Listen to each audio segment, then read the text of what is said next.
Varones israelitas, oíd estas palabras.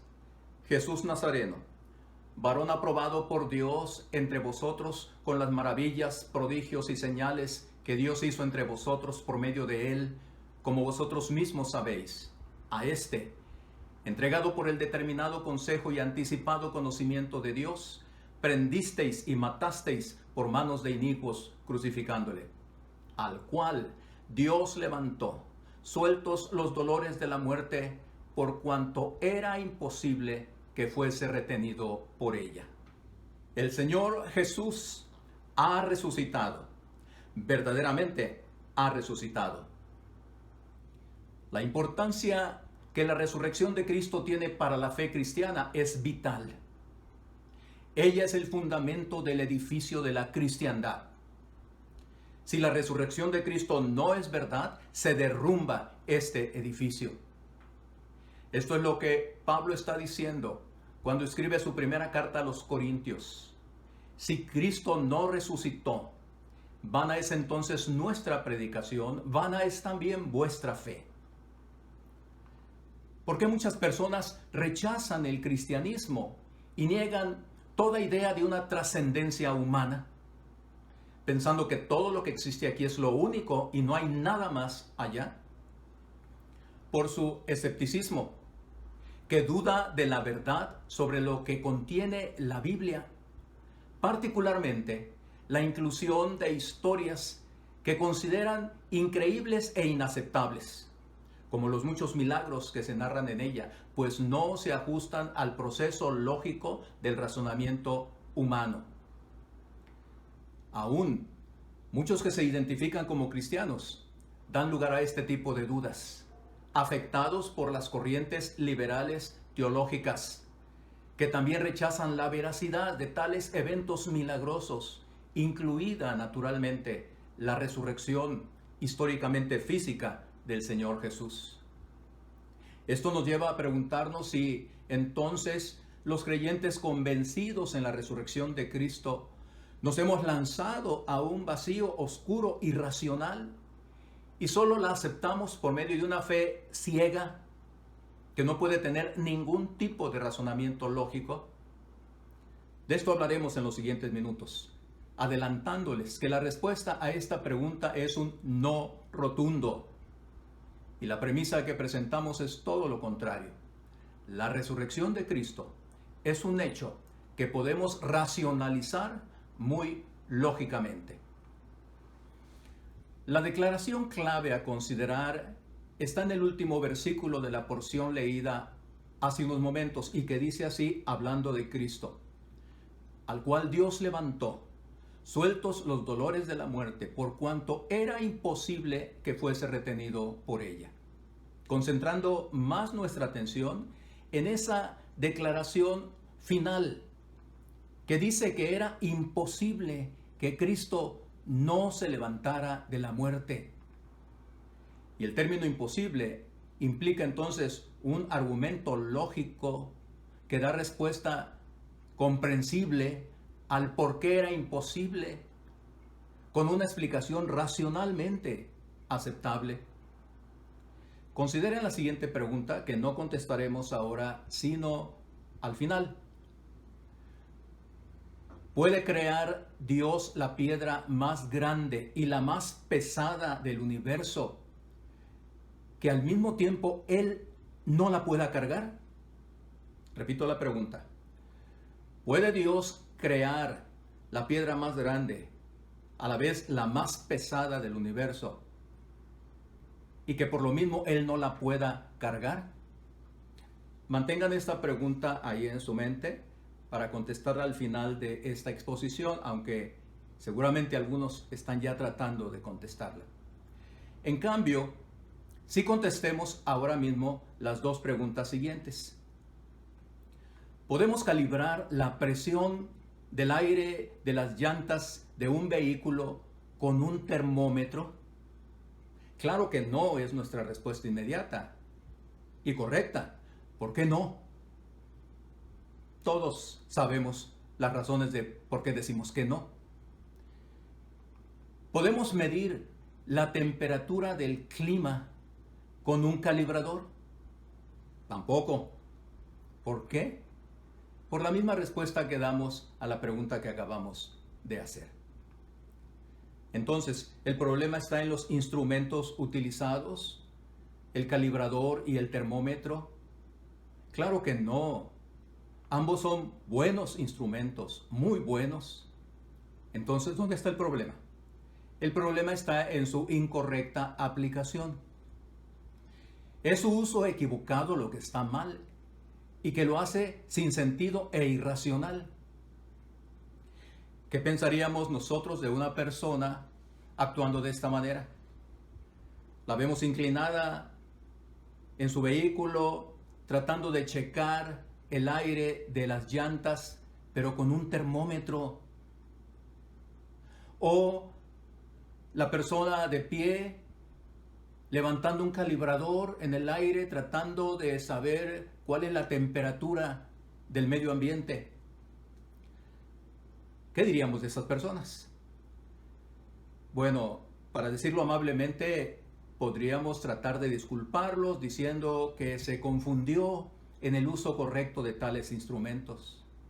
O simplemente diríamos que no es una persona que esté cuerda. Pues lo mismo ocurre con relación a nosotros y Dios.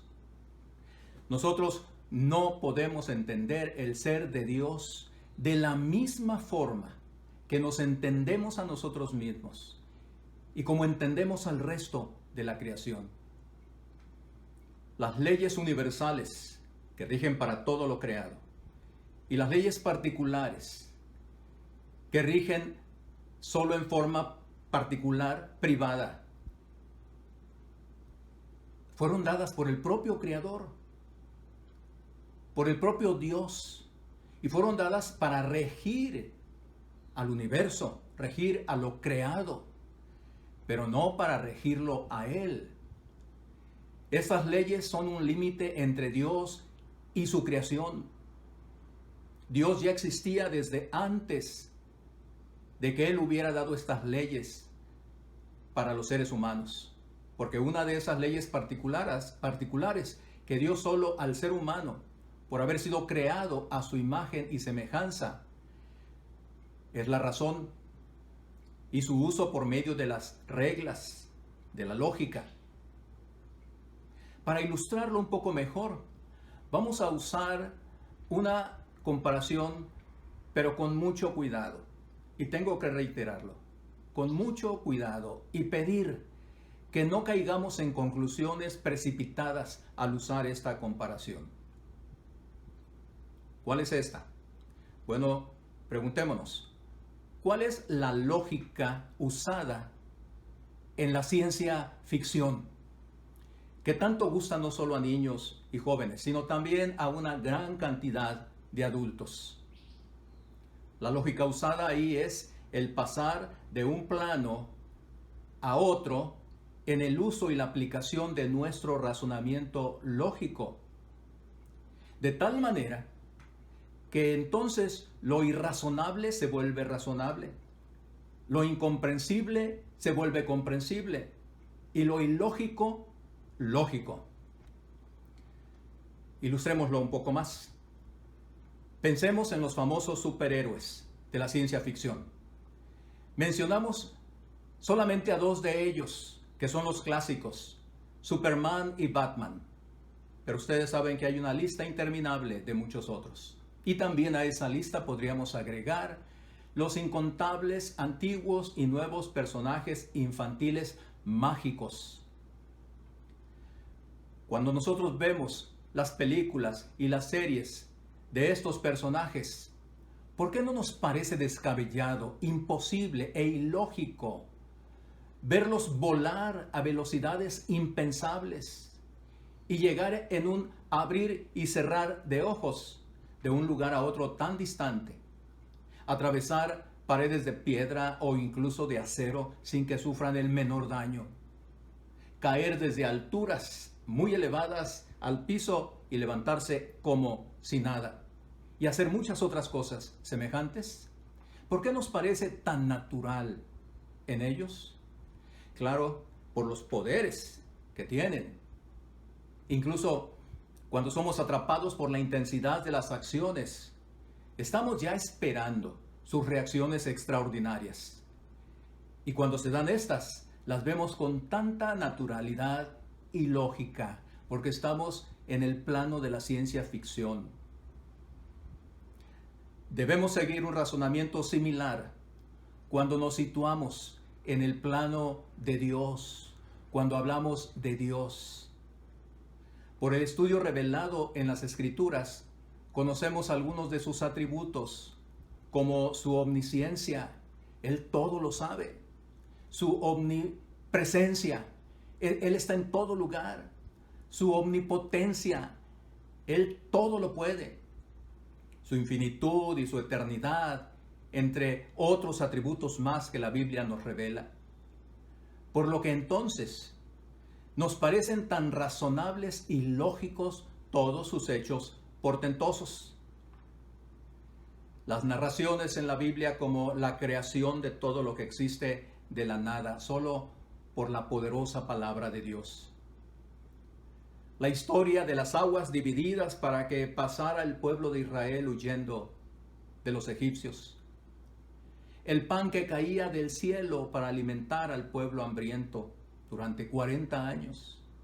El agua que brotó de una roca para impedir que murieran de sed. La concepción virginal de una mujer. La doble naturaleza de Cristo. La multiplicación de los panes y los peces. El caminar sobre las aguas sin hundirse.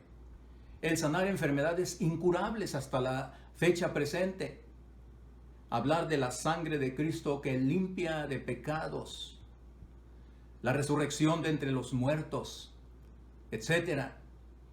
Cuando entramos en el plano de lo que Dios es y puede hacer, entonces nuestra razón y lógica acepta todo esto con toda naturalidad.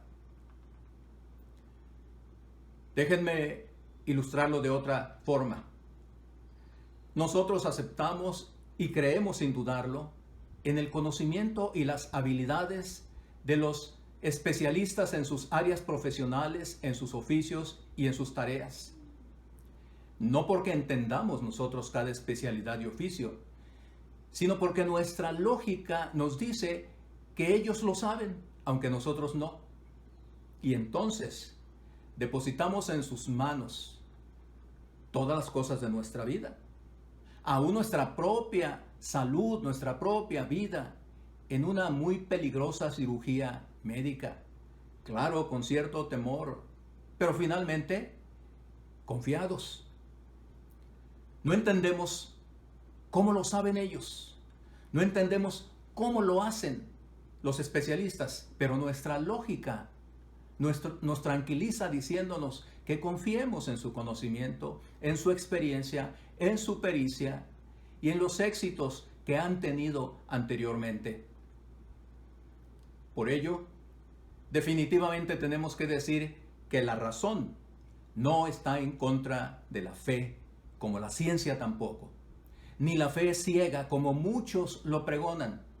De hecho, la fe cristiana en un Dios todopoderoso, infinito y eterno, sabio y perfecto, creador de todo lo que existe, y en Jesucristo, el Hijo de Dios, que vino a buscar, a salvar y a transformar, es la revelación más racional que podemos escuchar, entender, aceptar y disfrutar.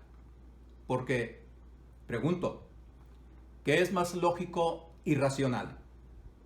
Aceptar y creer que el perfectísimo mundo y universo que habitamos, tanto el macrocosmos como el microcosmos, y la perfección de las criaturas que los habitan, son simplemente el resultado de un accidente, de una explosión o de la suerte.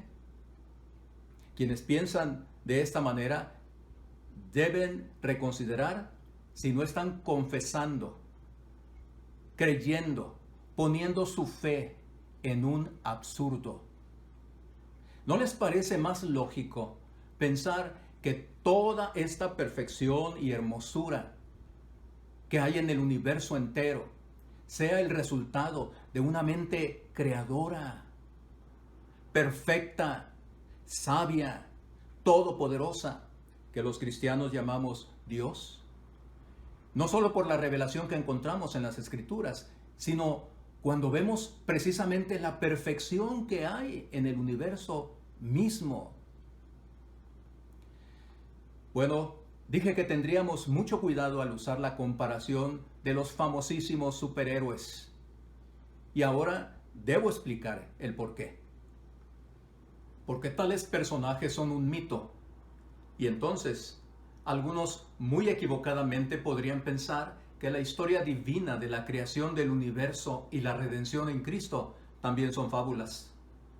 El argumento para esto son las pruebas intangibles y completamente improbables, por un lado, de los seres mitológicos, y por el otro, las incontables pruebas tangibles de los millones y millones de personas que han experimentado realmente la presencia de Dios en el mundo y en sus vidas, produciéndose en ellas un cambio radical, totalmente opuesto a lo que eran antes y vivían. Invito a cualquier escéptico para que pueda recibir incontables testimonios vivos y comprobables de la transformación de cientos de miles de vidas por la obra de Cristo en sus corazones. La comparación que hicimos solo tiene como finalidad la de ejemplificar cómo podemos usar la lógica de nuestro razonamiento en forma correcta, pasando de un plano a otro. Pero en el caso de Dios, no es ficción, sino la más perfecta realidad. Visto de esta manera, el texto de Hechos 2:24 nos parece entonces tan acertado. ¿Por qué era imposible que la muerte pudiera retener en la tumba a Cristo? Simplemente porque el Padre era más poderoso que la muerte. Y al pensarlo así, entonces nuestra lógica concuerda con la declaración de esa frase. Volvamos a la pregunta inicial, que les dije que mantuvieran en su mente nada más. Les recuerdo la pregunta. ¿Puede Dios crear la piedra más grande y pesada del universo, que Él mismo no la pueda cargar? ¿Sí o no? ¿Cuál fue su respuesta? Si puede crearla, pero no cargarla, entonces no fue Dios. No puede crearla, pero sí la puede cargar, pues entonces no es Dios. Pero en esta pregunta hay una gran trampa. Esta pregunta no es válida, porque no es la herramienta adecuada para este análisis. ¿Recuerdan los ejemplos del inicio? Esto es algo similar. Es una pregunta equivocada y fuera de lugar, por lo que debe ser descartada, porque se presenta con la lógica que nos fue dada a las personas para razonar todo lo que está dentro de la creación, pero que no corresponde con la lógica de Dios que existía desde antes de todo lo que existe, incluyendo nuestra lógica, nuestra razón. Por lo tanto, tenemos que concluir que la resurrección de Cristo fue un hecho real y verdadero, que puede ser creída con el razonamiento correctamente dimensionado. Con la resurrección de Cristo, Dios probó que sí era y sigue siendo Dios, y que su Hijo Jesucristo es quien dijo ser el Salvador del mundo. La resurrección es el prodigio más grande, pero también el más razonable de todos los prodigios. La fe cristiana no es una fe ciega e irracional, ilógica y anticientífica, sino todo lo contrario. Es la creencia más racionalmente fundamentada que todas las demás creencias, producto del naturalismo, que es el enemigo mortal del creacionismo, con todas sus caretas engañosas que tiene, como el evolucionismo, el materialismo, el pragmatismo, paganismo, modernismo, postmodernismo, postcristianismo, etc., incluido el cientificismo, que es una corrupción idolátrica de la verdadera ciencia, cuya conclusión natural en la existencia de Dios y su acción en el universo es demostrada y reiterada entre más y más avances hay de ella, de la ciencia verdadera. Louis Pasteur, francés muerto en 1895, fue un científico químico quien hizo muchas aportaciones en el campo de las ciencias naturales y en la química orgánica. A él se le debe la técnica conocida como pasteurización. Él dijo esta muy certera frase: poca ciencia aleja al hombre de Dios. Mucha lo acerca más a Él. La lógica resurrección de Cristo es la seguridad entonces de nuestra futura resurrección. Celebremos con todo júbilo a Dios y su poder. Celebremos la realidad histórica de la resurrección de Cristo y vivamos de acuerdo a la nueva vida que con ella hemos recibido. Por ello el apóstol Pablo, después de su reflexión crítica sobre el comentario de los impíos, de los que no creían en la resurrección, exclamó finalmente seguro y jubiloso: mas ahora Cristo ha resucitado de los muertos, primicias de los que durmieron es hecho. Y así entendemos perfectamente bien la lógica encerrada en la afirmación de Pedro que nos ha ocupado en este tiempo. Era imposible que Cristo fuera retenido por la muerte. Por lo tanto, sigamos diciendo con todo júbilo y con toda convicción: el Señor Jesucristo ha resucitado. Verdaderamente ha resucitado. Que Dios nos bendiga a todos.